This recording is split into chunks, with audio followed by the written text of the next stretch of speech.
আপনারা দেখছেন যে আমাদের অনেক প্রচেষ্টার ফল আজকে বাংলাদেশের এই ম্যাঙ্গো ফেস্টিভ্যাল কাতারে। আসলে ঠিক ম্যাঙ্গো ফেস্টিভ্যাল বললে ভুল বলা হবে, এখানে আম ছাড়া আরো অনেক বাংলাদেশের ফল আছে, লটকন আছে, কাঁঠাল আছে, তারপরে আমাদের লিচু আছে, এবং এছাড়া আমের তৈরি অনেক রকম খাদ্য আমরা এখানে আজকে পরিবেশন করছি।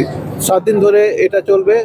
তো এটা বাংলাদেশ দূতাবাস অনেকদিন ধরেই আমরা নিরলসভাবে চেষ্টা করে যাচ্ছি। আপনারা জানেন যে বাংলাদেশ কাতারের যে দ্বিপক্ষীয় সম্পর্ক, সেটা 50 বছর পূর্তি উপলক্ষে মহামহিম আমির বাংলাদেশে গিয়েছিলেন, এবং আমরাও আপনাদের এই নাচের যে অনুষ্ঠান, তারপরে আমাদের যে আর্ট এক্সিবিশন, তারপরে এই যে ফেস্টিভ্যাল, ম্যাঙ্গো ফেস্টিভ্যাল, এগুলোর মাধ্যমে আমরা দুই দেশের জনগণ এবং সরকার সবাইকেই কাছাকাছি আনতে চাচ্ছি।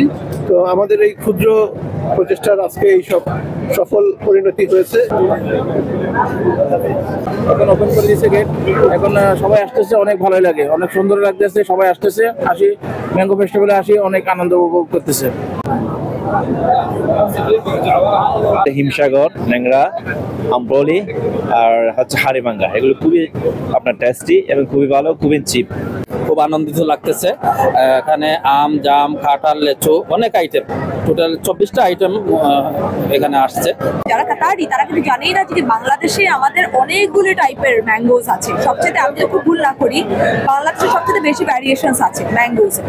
তো এটা নিয়ে আসলে কখনো উদ্যোগও নেওয়া হয় না। তো এটা খুবই বড় একটা উদ্যোগ, যেটা হলো বাংলাদেশ এম্বাসি হলো এরকম একটা উদ্যোগ এখন নিয়ে এসেছে। আমার মনে হয় যদি প্রতি বছরেই এভাবে করে যদি উদ্যোগগুলো নেওয়া হয়, তাহলে হলো বাংলাদেশি মানুষের পরিচিতির সাথে সাথে আমরা আমাদের যে ফ্রুটসগুলি আছে এগুলি আমরা পরিচিতি দেখাতে পারি।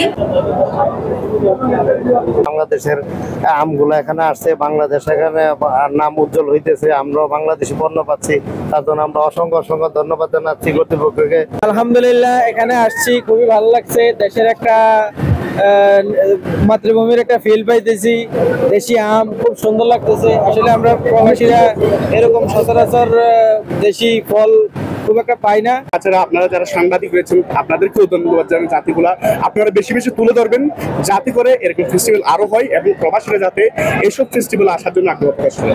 সর্বপ্রথম ধন্যবাদ জানাই যে কাতার সুকওয়াকে কর্তৃপক্ষকে এবং কাতার সরকারকে যে সুযোগ দিয়েছে বাংলাদেশিদেরকে প্রথমবার আম মেলা করার জন্য। আর এখানে আমরা বাংলাদেশ কমিউনিটি ভলেন্টিয়ার এই মেলার আয়োজন করতে পেরে বা এর সহযোগিতায় থাকতে পেরে আমরা খুবই আনন্দিত।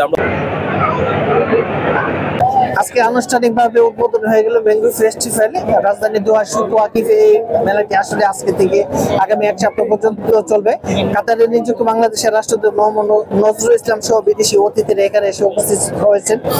সবচেয়ে বড় বিষয়, দীর্ঘদিন পরে এমন একটি মেলা দেখতে পেরে কাতার প্রবাসীরা খুবই আনন্দিত।